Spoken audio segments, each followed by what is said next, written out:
নমস্কার। আপনার যদি মকর রাশি হয় কিংবা যদি মকর লগ্ন হয় তাহলে আজকের এই পর্বটা শুধুমাত্র আপনারই জন্য। কারণ আজকের এপিসোডে আমি আলোচনা করব যে 19শে আগস্ট থেকে 25শে আগস্ট এই একটা সপ্তাহ মকর রাশি কিংবা মকর লগ্নের ব্যক্তিদের জন্য কেমন চলবে।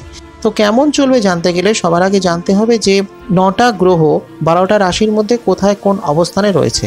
প্রথম কথা হলো মঙ্গল বৃহস্পতি আপনার ঠিক পঞ্চমে রয়েছে বৃষ রাশিতে, রবি শুক্র থাকছে সিংহ রাশিতে অষ্টমে, কেতু থাকছে কন্যায় ভাগ্যস্থানে, অন্যদিকে শনিদেব থাকছে কুম্ভে এবং রাহু থাকছে মীনে অর্থাৎ আপনার তৃতীয় ভাবে। 19 তারিখ চন্দ্র থাকছে মকরে, 20 তারিখে থাকছে কুম্ভে, 22 তারিখ থাকছে মীনে এবং 24 তারিখ মেষে প্রবেশ করবে। এবং অন্যদিকে 19 তারিখ থেকে 21 তারিখ পর্যন্ত বুধ থাকবে সিংহ রাশিতে এবং 22 তারিখ থেকে বুধ বক্রী হয়ে কর্কটে প্রবেশ করবে, অর্থাৎ বুধ আপনার 7th হাউসে প্রবেশ করছে। অর্থাৎ এই জায়গাটি অত্যন্ত শুভ একটি ক্ষেত্র এবং সপ্তাহের শেষের দিক থেকে আপনার সময়টা কিন্তু আরও বেটার দিকে যাবে। এবার বিষয়টা হলো যে সপ্তাহভর আপনার কেমন চলবে। প্রথম কথা হলো আপনার মানসিক ক্ষমতা বাড়বে, আপনাকে মেন্টালি অনেক স্ট্রং হতে হবে এবং আপনি শারীরিক এবং মানসিক উভয় দিক থেকে অনেক সুস্থ থাকবেন। যদি কোনো রকম শারীরিক বা মানসিক কোনো সমস্যার মধ্যে দিয়ে চলেন তাহলে সেই সমস্যাটা অনেকটা কন্ট্রোলে আসবে, অনেকটা সুস্থ সবল আপনি অনুভব করবেন।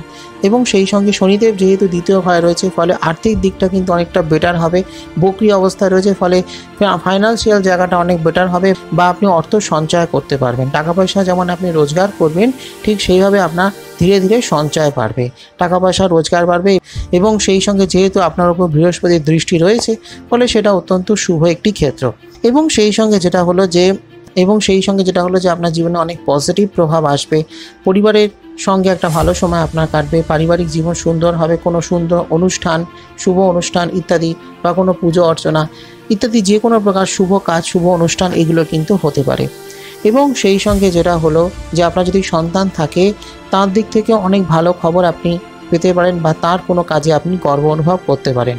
তো পারিবারিক জীবন এবং সেই সঙ্গে অবশ্যই দাম্পত্য জীবন প্রেম জীবন সেগুলো কিন্তু ভালো থাকবে। এবার সেই সঙ্গে যেটা হলো কর্মজীবন সেটাও কিন্তু ভালোই থাকবে, পরিশ্রমের ফলাফল আপনি পাবেন। হয়তো আপনি পরিশ্রম করছেন খাটছেন কিন্তু সেইভাবে আপনি ফিডব্যাক পাচ্ছেন না, সেইভাবে আপনি প্রপারলি তার ফলটা আপনি পাচ্ছেন না। তো এবার সেই পরিশ্রমের একটা সুন্দর ফল কিন্তু আপনি পাবেন, আপনি যেভাবে কাজ করবেন সেইভাবে কিন্তু আপনি ফল পাবেন। যেহেতু শনিদেব তিনি রয়েছেন আপনার দ্বিতীয়ভাবে এবং বক্রী হয়ে ফলে সেক্ষেত্রে আপনি যেমন পরিশ্রম করবেন ঠিক সেইভাবে কিন্তু আপনি ফল পাবেন। এবং সেই সঙ্গে আপনি পরিশ্রম বা আপনার কাজ আপনি প্রপারলি সঠিক সময় সঠিকভাবে করতে পারবেন। আপনি ব্যবসায়ী হলে সেখানেও ভালো ফল পাবেন, চাকরি করুন বা ফ্রিল্যান্স কোনো কাজ করুন, যে প্রফেশনেই আপনি থাকুন না কেন তো সেই প্রফেশনে সেই কাজটা যদি ভালোভাবে করেন, একাগ্রতার সঙ্গে করেন এবং সঠিকভাবে করেন তাহলে কিন্তু আপনি ভালো ফল পাবেন। আপনার কর্মজীবনে বহুবিধ উন্নতির সম্ভাবনা রয়েছে। তাই কর্মজীবনটা কিন্তু সব দিক থেকেই বেশ ভালো হবে এবং সপ্তাহের শেষের দিক থেকে সময়টা কিন্তু আরও বেটার হবে যখন বুধের প্রবেশ হবে আপনার সপ্তমে।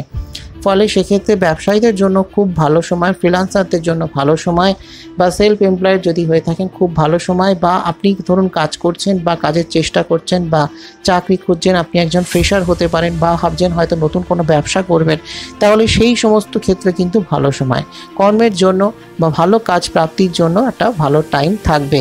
অর্থনৈতিক ক্ষেত্রটা মোটের ওপর ভালোই থাকবে, টাকা পয়সার সঞ্চয় হবে, টাকা পয়সা রোজগারও হবে, তবে চেষ্টা করবেন সঞ্চয়টাকে বাড়ানোর।